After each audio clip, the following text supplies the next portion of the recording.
She had maybe 5 seconds to make a choice. Watch the crime lord drink the poison champagne his business partner just handed him, or do something crazy that would probably get her killed. Her legs were already moving before her brain caught up.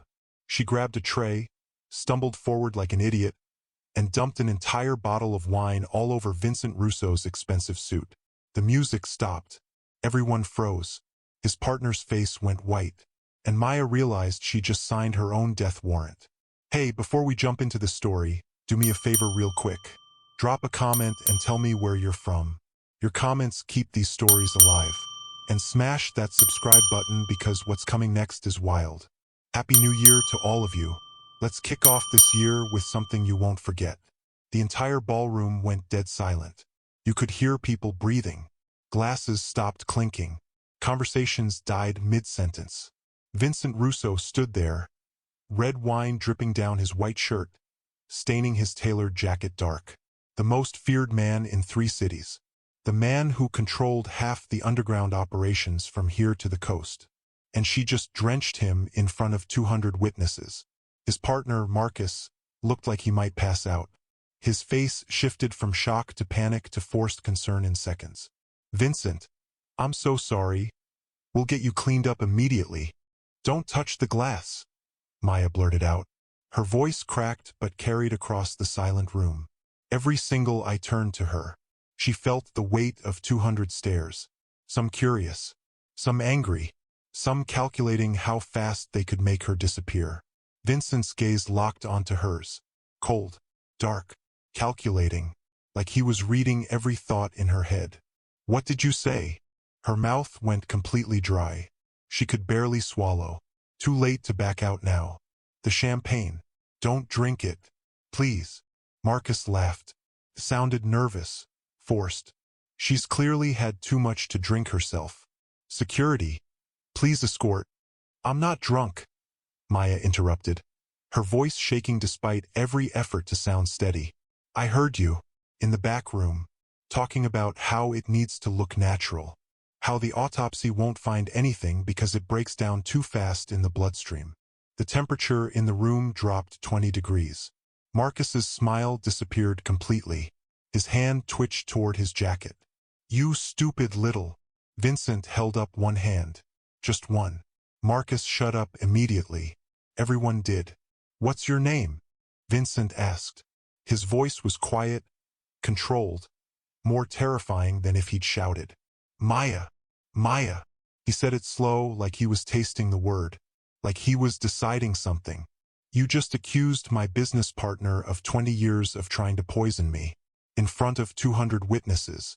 That's a serious claim. She nodded. Couldn't speak anymore. Her throat had closed up. Vincent's eyes never left hers. Take her to the back, he said finally. Gently. And Marcus, you stay right where you are. Someone get me a new shirt and have that glass tested. Now. 2 huge guys in suits materialized beside her. They weren't rough, but they weren't gentle either. Strong hands on her arms, guiding her away from the crowd. Not dragging. Not yet. As they walked her past Marcus, she saw pure hatred burning in his eyes. Yeah. She was definitely dead. They put her in a small office behind the kitchen. Plain walls, 1 desk, 2 chairs, no windows. The door locked from the outside. Maya sat down and tried to stop her hands from shaking. Failed completely. She'd been working at this hotel for 3 weeks, keeping her head down, saving money, staying invisible. And now this. Her mind raced. What was she thinking? She wasn't thinking. That was the problem. She heard Marcus planning to kill Vincent and her body just reacted. Stupid. So stupid.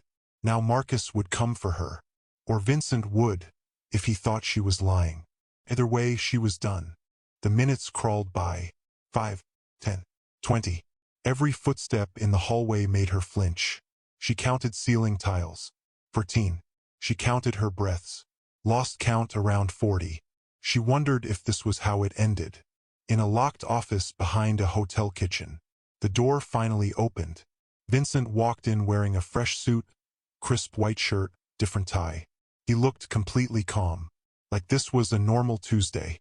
Like his business partner hadn't just tried to murder him. He pulled out a chair and sat across from her. Not at the desk. Right across from her. Close enough that she could see the dark flecks in his eyes. Explain. Everything.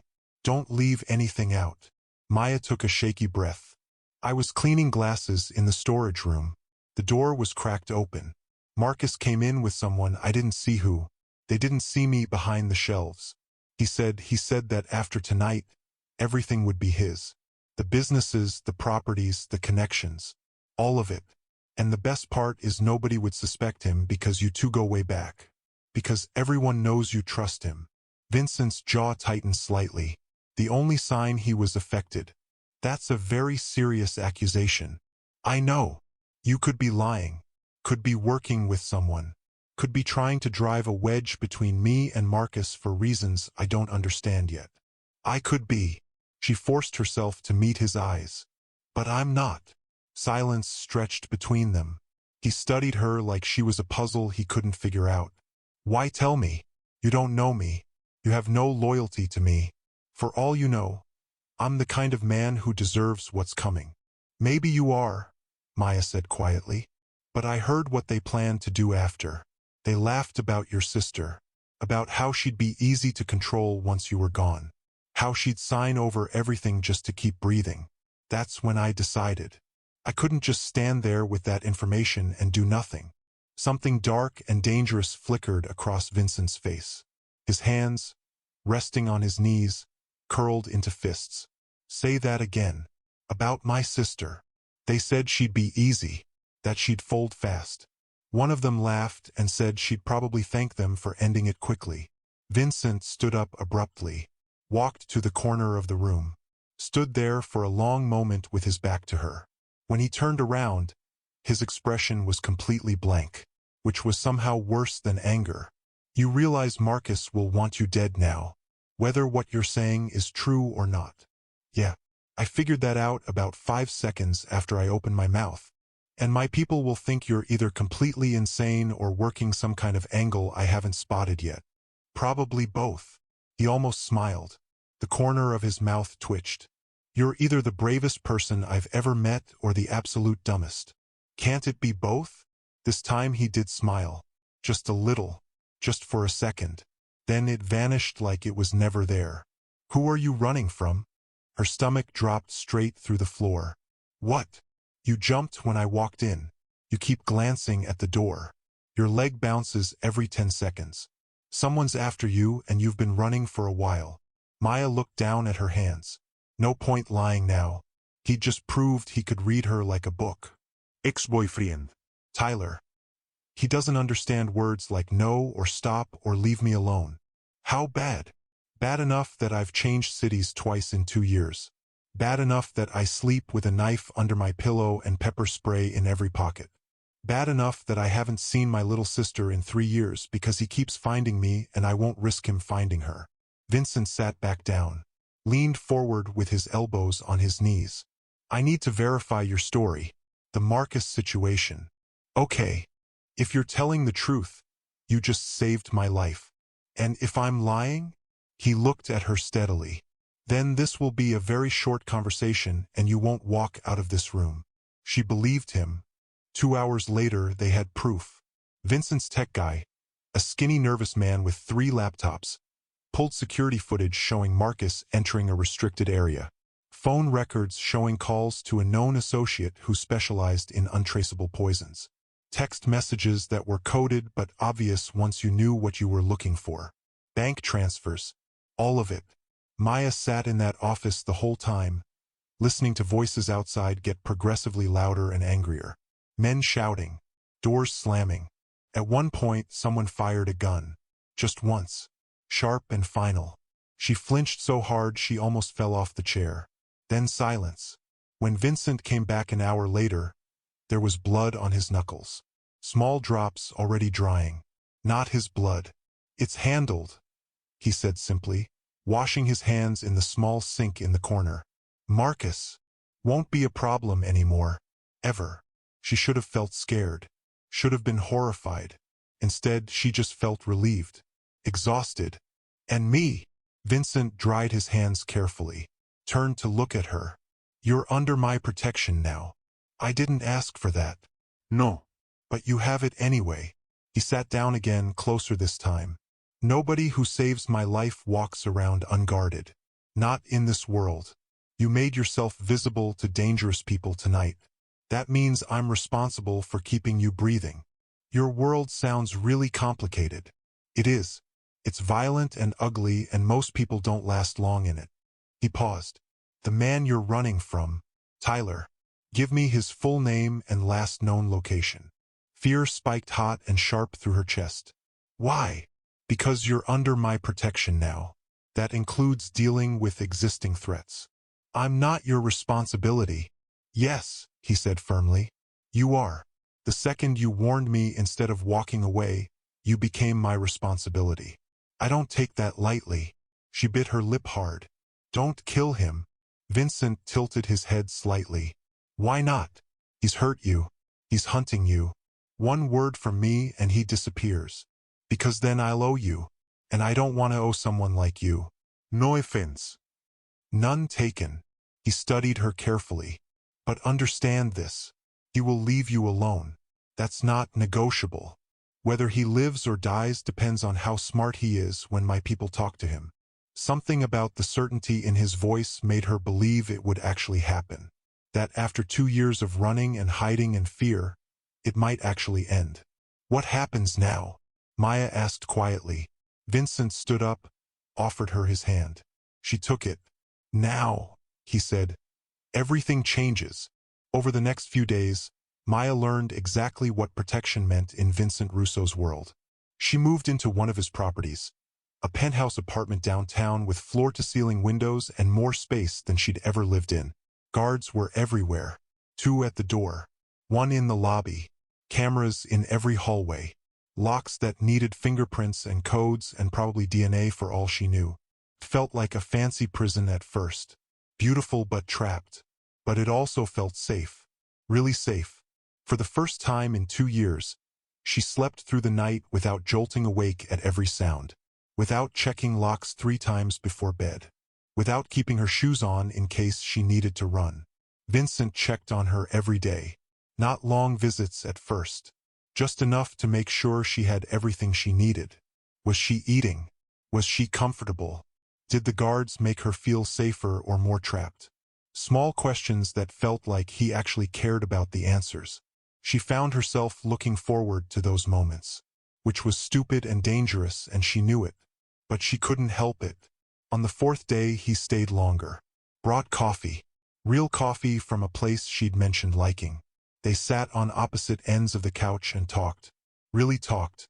Not about Marcus or danger or death. Just normal things. She learned Vincent had taken over his father's business when he was 23 after his father was killed. That his sister Elena was the only family he had left, and she went to college across the country, far away from this life.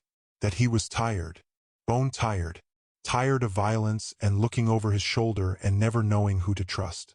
Why not just leave then? Maya asked. Walk away from all of it? Vincent smiled sadly. It's not that simple. People don't retire from this life. They die or they disappear and pray nobody finds them. So disappear. With what I know, the people I've crossed, I'd last maybe 6 months. He shook his head. No. If I leave, I have to dismantle everything first. Make myself worthless. That takes time. Would you? If you could. He looked at her then. Really looked. Yeah, I think I would. She learned other things too over the following weeks. He drank his coffee black with 1 sugar. He hated mornings and was grumpy until at least 10. He had a scar on his shoulder from a knife fight when he was 16.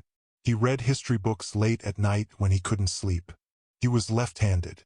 He never raised his voice, but somehow that made him scarier. He learned things about her too.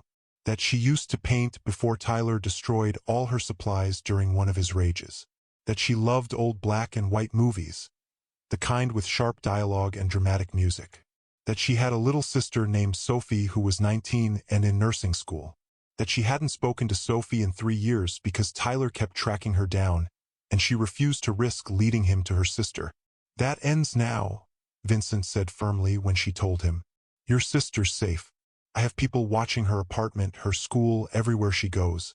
If Tyler gets within a mile of her, I'll know. Maya's eyes filled with tears. She tried to blink them back. Failed. You didn't have to do that. Yes, I did. She's your family. That makes her my responsibility too now. The line between protection and something else started blurring after that. Vincent touched her more. Nothing inappropriate. Nothing she didn't want. Just small things. A hand on her shoulder when she seemed stressed. Fingers brushing hers when he handed her coffee. Standing close when they talked. Small things that felt enormous. Maya caught herself thinking about him when he wasn't there. Wondering what he was doing. If he was safe. If he thought about her too. Dangerous thoughts. Stupid thoughts. Then Tyler made his move. Maya found the message on the burner phone Vincent had given her for emergencies. Unknown number. But she knew. She always knew. You think hiding behind Russo makes you untouchable? I'll find you, Maya. I always do. And when I do, you'll remember who you belong to. You'll remember who loves you. Nobody else will want you after I'm done reminding you. Her hands shook so badly she dropped the phone. It clattered against the hardwood floor. She couldn't breathe. The room spun. 2 years of running and fear and panic came crashing back all at once. Vincent found her 20 minutes later sitting on the bathroom floor, knees pulled to her chest, hyperventilating. He didn't ask questions. Just sat down next to her on the cold tile. Didn't touch her. Just sat there. He's not going to stop, Maya whispered when she could finally speak. I know. What if he hurts someone to get to me? Your sister. Your people. What if? Maya. He said her name soft. Look at me. She did. His eyes were steady, calm. He already made his choice, Vincent said. Not you. Him. Whatever happens next, that's on him. I don't want more blood because of me. It's not because of you. It's because of him. Because he won't let go. Because he thinks he owns you. Vincent's jaw tightened. And I'm going to explain to him very clearly that he doesn't. She leaned into him without thinking. Just tipped sideways until her head rested against his shoulder. Vincent went still for a second. Then his arm came around her shoulders. Solid. Warm. Safe. They sat like that for a long time. Long enough that Maya's breathing steadied. Long enough that she stopped shaking. Long enough that she realized she'd never felt this safe with another person in her entire life. There's one way to make this stop completely, Vincent said finally. His voice rumbled through his chest against her ear. What? Marry me. Maya jerked upright so fast she almost fell over. What? Not a real marriage, he clarified quickly. A contract. Temporary. 1 year, maybe 2. But it makes you legally untouchable. Socially untouchable. Practically untouchable. Nobody touches a boss's wife without starting a war. And trust me, nobody wants that war. That's completely insane. It's effective. She stared at him. He looked completely serious. Why would you do that? Risk your reputation, your position, everything? Because you saved my life. And because... He stopped, looked away. Because what? He met her eyes again. Because I don't want anything to happen to you. And this is the best way I know to guarantee that. Her heart did something complicated and painful in her chest. Vincent, I can't ask you to. You're not asking. I'm offering. He shifted to face her fully. Look, I know this sounds crazy. It is crazy. But my world runs on reputation and power and fear. If you're my wife, even on paper, you're completely off limits. To Tyler. To anyone. And after? When the year is up. You walk away. Free. Protected. I'll make sure you have money. A new identity if you want it. Whatever you need to start over somewhere safe. And you. I'll be fine. I've been in this world a long time. I know how to survive it. She searched his face. You'd really do this? For me? Yeah, he said simply. I would. Maya looked down at her hands. This was insane. Marrying a crime boss. Even temporarily. Even in name only. It went against everything she'd ever wanted. She'd spent 2 years running from a man who tried to control her. And now she was considering legally binding herself to someone even more dangerous. Except Vincent wasn't Tyler. He'd never made her feel trapped. He asked. He listened. He gave her space when she needed it and stayed close when she didn't. "If I say yes," she said slowly, not looking at him yet, "you don't touch me unless I say so. That's non-negotiable." His answer came immediately. "Agreed." And no control. No deciding what I wear or where I go or who I talk to. "Agreed. Though I will insist on security." She nodded. "That was fair. And when it ends, you let me go. No strings. No obligations. No coming back for favors later." "On my word," Vincent said. "When you want out, you're out." She finally looked up at him. "Why do I feel like this is going to change everything?" "Because it will," he said quietly. "For both of us." She took a deep breath. Let it out slow. "Okay, let's do it." Something dark and fierce and protective flashed through his eyes. "Then you're mine to protect," he said. "And nobody touches what's mine." 3 days later, they signed papers in a lawyer's office downtown. No ceremony. No flowers. No guests. Just lawyers, documents, and witnesses who were paid well to forget everything they saw. The marriage license looked official and binding and completely surreal. Vincent slid a ring onto her finger. Not a huge diamond. Nothing flashy. Just a simple platinum band that somehow felt heavier than it should. His hands were steady. Hers shook. "This doesn't mean," she started to say.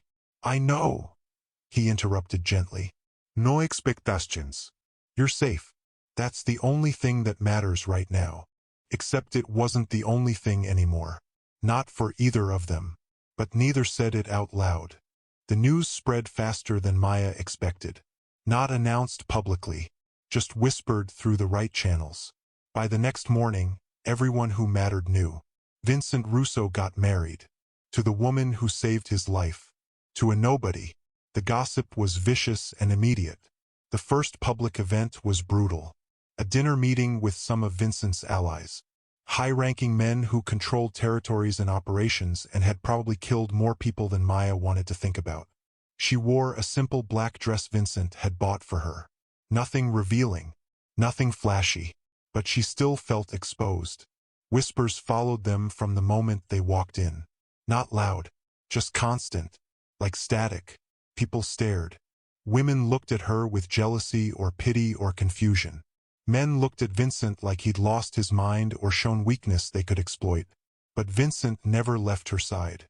His hand stayed at the small of her back the entire night. Warm. Grounding.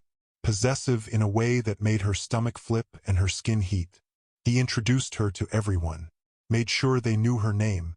Made sure they understood exactly what she meant to him. "You okay?"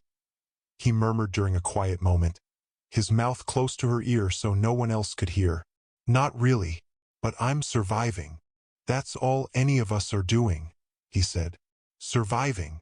One of the men, Antonio, smiled at her. It didn't reach his eyes. "Mrs. Russo, what an unexpected pleasure. Your husband speaks very highly of you." "Does he?" Maya kept her voice steady. Polite. "Oh yes. Says you're very observant. That you notice things other people miss." There was an edge to his words. A test. Maya smiled back just as coldly. "I try to pay attention. You'd be surprised what people say when they think nobody's listening." Antonio's smile froze. Vincent's hand tightened slightly at her back. Protective. Proud. The message was clear. She wasn't just decoration. She wasn't weak. And she wasn't afraid. When they finally got home that night, Maya kicked off her heels and collapsed onto the couch. Every muscle hurt. Her face hurt from forcing smiles. Her chest hurt from holding her breath through every conversation. "I don't know how you do this every day," she said, closing her eyes. Vincent loosened his tie and sat down beside her. Not across from her anymore. Beside her. Close enough that their thighs almost touched. "You learn to not feel it. Build walls. Shut down the parts of you that react." "That sounds exhausting." "It is." She opened her eyes and looked at him. "And lonely." Something flickered across his face. Surprise, maybe. Or recognition. Yeah, it's that too. Silence settled between them. Comfortable. Easy. Maya realized that somewhere in the past few weeks, being around Vincent had stopped feeling dangerous. It had started feeling like home. I didn't expect you to defend me like that tonight, she said quietly. The way you looked at me, like you were proud. His gaze held hers. I was. You held your own in a room full of predators. That's not easy. Her heart beat faster. Vincent. His phone rang. Sharp. Intrusive. The moment shattered. He looked at the screen and his expression changed. Hardened. What? Maya sat up straight. Tyler made contact. His voice was cold now. Controlled. The voice he used when making decisions about life and death. Her blood turned to ice. With you? No. With someone who knows you. He was already standing, already making calls. What does he want? Vincent's jaw clenched. Leverage. What does that mean? He looked at her then. Really looked. Like he was memorizing her face. It means he's going after your sister. The world tilted sideways. Maya couldn't breathe. Couldn't think. No. No, you said she was protected. You said. She is. My people are with her. Vincent grabbed her shoulders. Not rough. Firm enough to ground her. Maya, listen to me. She's safe right now. But he grabbed someone else. Someone you care about. Who? He turned his phone so she could see the screen. A photo. Her friend Jenna from the hotel. Tied up. Bruised. Terrified. And a message beneath it. Trade. You for her. Come alone or she dies. Midnight. Warehouse on 5th. Maya's legs gave out. Vincent caught her before she hit the floor. I have to go, she said desperately. I have to. No. She's my friend. She's only involved because of me. And you're my wife. Vincent's grip tightened. I won't lose you. Not to him. Not to anyone. You can't control this. His eyes flashed. Watch me. He was already moving. Calling people. Giving orders. His entire operation mobilized in minutes. Men with guns. Tech equipment. Strategy forming in real time. Maya watched, feeling helpless and terrified. Before he left, Vincent came back to her. Cupped her face in both hands. Stay here. Lock doors. Guards outside. Don't leave for any reason. Do you understand? Vincent, please be careful. He leaned down and kissed her forehead. Quick. Gentle. I always am. Then he was gone. The next 4 hours were the longest of Maya's entire life. She paced. Wore a track in the carpet. Cried. Prayed. Made deals with gods she didn't believe in. Every sound made her jump. Every minute stretched into forever. The guards wouldn't tell her anything. Just kept saying Mr. Russo would contact her when it was safe. When the door finally opened, Maya spun around so fast she nearly fell. Vincent walked in. Alive. Whole. But there was blood on his shirt. Not much. Just a few drops. Jenna? Maya asked immediately. Safe. Already on her way home. Shaken up but not seriously hurt. Relief made her dizzy. And Tyler? Dead. The word hung in the air between them. Final. Absolute. Maya should have been horrified. Should have felt guilty. Should have questioned it. Instead, she just felt free. She crossed the room in 3 steps and threw her arms around Vincent. He caught her easily, wrapping his arms around her back, pulling her close against his chest. She sobbed. 2 years of fear and running and nightmares finally breaking free. Vincent held her through all of it. Patient. Solid. His hand moving slowly up and down her back. It's over, he murmured against her hair. He can't hurt you anymore.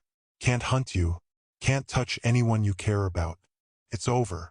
When Maya finally pulled back enough to look at him, her face was wet with tears. Did you? Yes. No hesitaste. No epalegi. He drew on my people first. Made his choice. She should have pulled away. Should have been scared of him. Instead, she kissed him. Rose up on her toes and pressed her lips to his. Not careful. Not strategic. Just need and relief and something bigger than both. Vincent went still for half a second. Then he kissed her back like he'd been starving for it. Like he'd wanted this since the night she spilled wine on him and changed everything. His hand came up to cup the back of her head. The other tightened at her waist. Desperate. Claiming. Real. When they broke apart, both breathing hard, Maya whispered, "The contract." "I don't care about the contract," Vincent said roughly, his forehead pressed against hers. "I haven't cared about it for weeks." "Vincent, I love you." He said it like a confession, like it hurt. "I've loved you since you chose to warn me instead of walking away, since you put yourself in danger for someone you didn't even know. I just didn't think I had any right to say it." Tears ran down her face again. Different tears this time. "I love you too. I think I've loved you since you sat next to me on that bathroom floor and didn't make me explain." He kissed her again. Slower this time. Deeper. Certain. Like he was memorizing the taste of her. The feel of her. Like he never wanted to let go. They stayed like that for a long time. Holding each other. Not talking. Just breathing together. Just being alive together. The next few months were different. Softer somehow. Vincent started dismantling his empire piece by piece. Sold businesses. Cut ties with dangerous people. Made enemies into neutral parties and neutral parties into allies through careful negotiation instead of threats. His people thought he'd gone soft. Whispered that love made him weak. Let them talk. He didn't care anymore. Maya watched him become someone different. Someone who smiled more. Someone who came home at reasonable hours instead of disappearing until dawn. Someone who chose her over power every single time. One evening, sitting on their balcony watching the city lights, she asked, "Do you regret it? Giving up everything you built?" Vincent pulled her closer against his side. "I regret nothing. I traded violence and paranoia for you. That's not giving something up. That's winning. Your people think you're weak now. Let them think whatever they want. I'm done living for their approval." He kissed the top of her head. "I spent 15 years building an empire that only made me tired and lonely and angry. You gave me something to build toward instead. That's worth more than all of it." Maya smiled against his shoulder. "You're getting soft, Russo. Only for you." They sat in comfortable silence for a while. Then Maya said, "I want to see my sister. Really see her. Not just know she's protected. I want to hug her. Then we'll go. Tomorrow if you want. Just like that. Just like that. Tyler's gone. Marcus is gone. You're safe. There's nothing stopping you anymore." The next day they flew to see Sophie. Maya cried when she saw her little sister. Sophie cried too. They held each other for a long time before Sophie finally pulled back and looked at Vincent suspiciously. "So you're the crime boss my sister married." "Former crime boss," Vincent corrected mildly. "I'm mostly retired now." Sophie looked at Maya. "Are you happy?" Maya smiled. Really smiled. "Yeah, I really am." That seemed to be enough for Sophie. 6 months after they signed that contract, they had a real wedding. Small. Private. Just them and the people who actually mattered. No business associates. No obligations. No cameras. Just love. Vincent's sister Elena flew in. Sophie was Maya's maid of honor. They got married in a garden at sunset with string lights and soft music. Maya wore a simple white dress. Vincent wore a dark suit and looked at her like she was the only person in the world. When the officiant asked if he took Maya as his wife, Vincent said, "I already did. But yes. Again. Always." Maya laughed through tears. When it was her turn, she said, "I do. For real this time." They danced under the stars while music played soft in the background. No security. No guards standing in shadows. Just two people who found each other in the worst possible way and made it work anyway. Later that night, wrapped in his arms in bed, Maya whispered, "Do you ever think about that night? The wine and Marcus and everything. Every single day. Regret anything? Only that I didn't see you sooner. That I wasted so many years on things that didn't matter." He kissed her shoulder. "But I found you eventually. That's what counts." She turned in his arms to face him. "We found each other. Big difference. He smiled. That real smile he only used for her now. Yeah, we did. I love you, Maya said. Not desperate anymore. Not scared. Just certain. I love you too. Vincent tucked her hair behind her ear. Thank you. For what? For being brave enough to throw wine on me. For warning me when you could have walked away. For choosing me when you had every reason not to. He kissed her forehead. For saving my life in every way that matters.